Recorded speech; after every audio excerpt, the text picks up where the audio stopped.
Bonjour et bienvenue chers amis. N'oubliez pas de vous abonner, de liker et de commenter.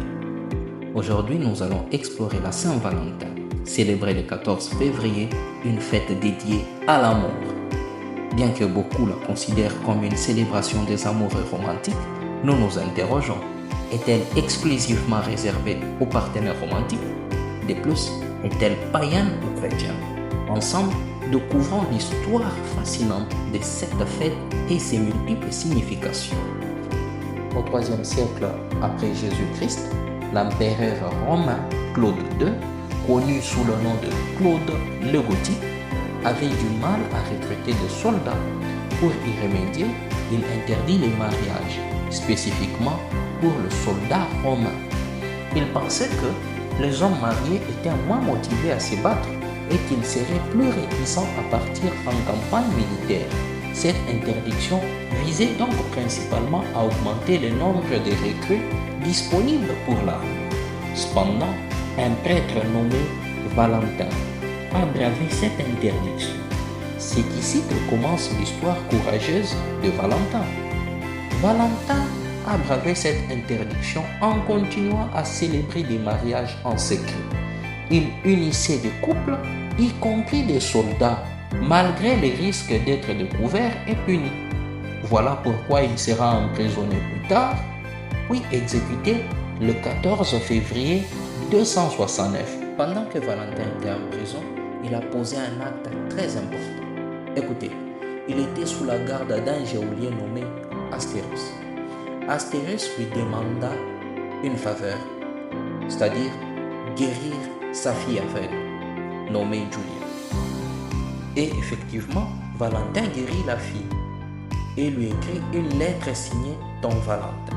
Ce geste touchant a donné naissance à une tradition romantique durable, renforçant ainsi l'image des Valentins en tant que symbole de l'amour véritable. Alors, vous pouvez vous demander pourquoi est-il considéré comme héros d'amour? La première raison est que son courage face à la persécution. Il a risqué sa vie pour défendre le droit à l'amour. Deuxièmement, défense de l'amour sacré. Valentin a célébré des mariages, affirmant ainsi le droit d'aimer libre. Alors, quand vous voyez les deux points que nous venons de lire, ça prouve totalement pourquoi il est considéré comme un héros d'amour. Alors, avant de répondre aux deux questions qu'on s'est posées déjà à l'introduction, j'aimerais donner mon point de vue. J'admire cet homme, le prêtre Valentin. Il a vécu sa foi chrétienne parce que Jésus-Christ dit il n'y a pas de plus grand amour que celui de donner sa vie pour ses amis. Premièrement. Deuxièmement, en tant qu'un prêtre catholique, il sait bien que le mariage est un sacrement. Voilà pourquoi il l'a défendu jusqu'à son dernier souffle. Ce prêtre, je le loue et je l'adore. La première question qu'on s'est posée est celle de savoir, est-ce que la Saint-Valentin est réservée aux amours romantiques seulement? En réalité, elle peut être célébrée de nombreuses manières, incluant l'amitié et les relations familiales. Est-ce une fête païenne ou chrétienne?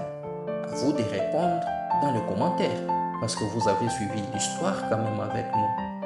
Alors que nous nous approchons du 14 février, prenons un moment pour réfléchir à la véritable signification de la Saint-Valentin. Qu'il s'agisse de célébrer un amour romantique, une amitié précieuse ou des liens familiaux, cette journée nous rappelle l'importance d'exprimer nos sentiments. En honorant l'héritage de Valentin, célébrons l'amour sous toutes ses formes. N'oubliez pas de vous abonner, de liker et de partager vos propres histoires d'amour avec nous. Rendez-vous demain pour une nouvelle exploration. Je vous aime bien aussi.